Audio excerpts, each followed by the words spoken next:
100세 건강친구 하루백서 시작합니다. 체중이 갑자기 늘어난다면 건강에 적신호거나 생활습관을 바꿔야 할 필요가 있는데요. 하지만 서서히 매년 2에서 3kg 이상 꾸준히 늘어나는 것도 굉장히 조심해야 할 부분입니다. 물론 나이살이라고 생각할 수 있지만 그 외에도 체중을 증가시키는 또 다른 요인이 있을 가능성이 높은데요. 체중이 매년 필요 이상으로 늘어나는 사람이라면 특별히 조심해야 할 습관들이 있다고 합니다. 힘겨운 다이어트를 하지 않더라도 평소에 이런 행동만 지향하더라도 체중 관리에 효과적일 수 있습니다. 첫 번째, 운동을 3개월 이상 해본 적이 없다. 1에서 2년 이상 꾸준히 운동을 하면 체중 관리에 도움이 됩니다.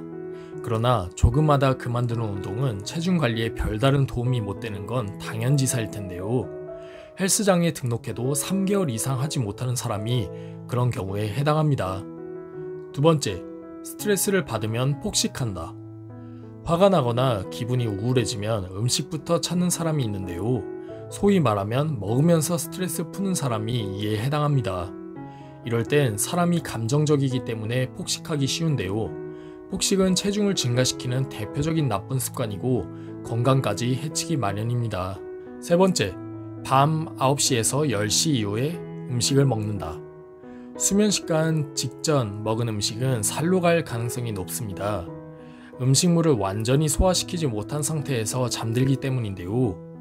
야식을 즐기는 사람은 체중 관리에 실패할 가능성이 높아집니다.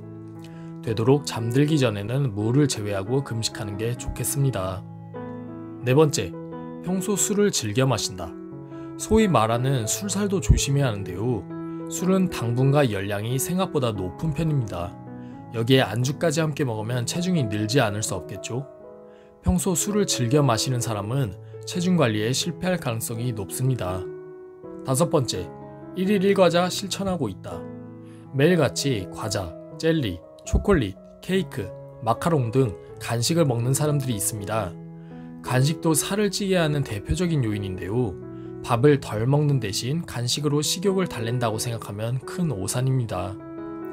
여섯 번째, 의자에 오래 앉아있는 생활을 한다. 의자는 체중 관리의 적이라는 사실. 의자에 오래 앉아있으면 그만큼 몸을 움직이지 않게 되는데요. 먹은 음식도 잘 소화되지 않고 몸에 차곡차곡 쌓이게 됩니다.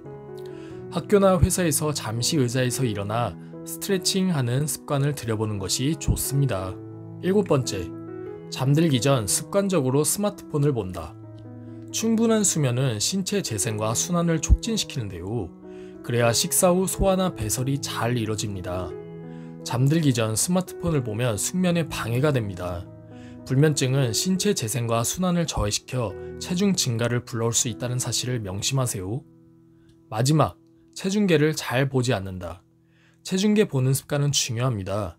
그래야 자기 체중이 잘 유지되는지 확인할 수 있습니다. 매년 체중이 늘어나는 사람은 평소 체중계 보는 습관을 소홀히 하고 있을 가능성이 높은데요. 체중계는 경각심을 주는 도구이니 너무 집착해도 좋지 않지만 규칙적으로 체크하면 체중 관리에 도움이 됩니다. 오늘은 체중 관리를 위해 특별히 조심해야 할 8가지 습관에 대해 알아보았습니다. 영상이 도움되셨다면 구독과 좋아요, 알림 설정 부탁드립니다. 오늘도 건강한 하루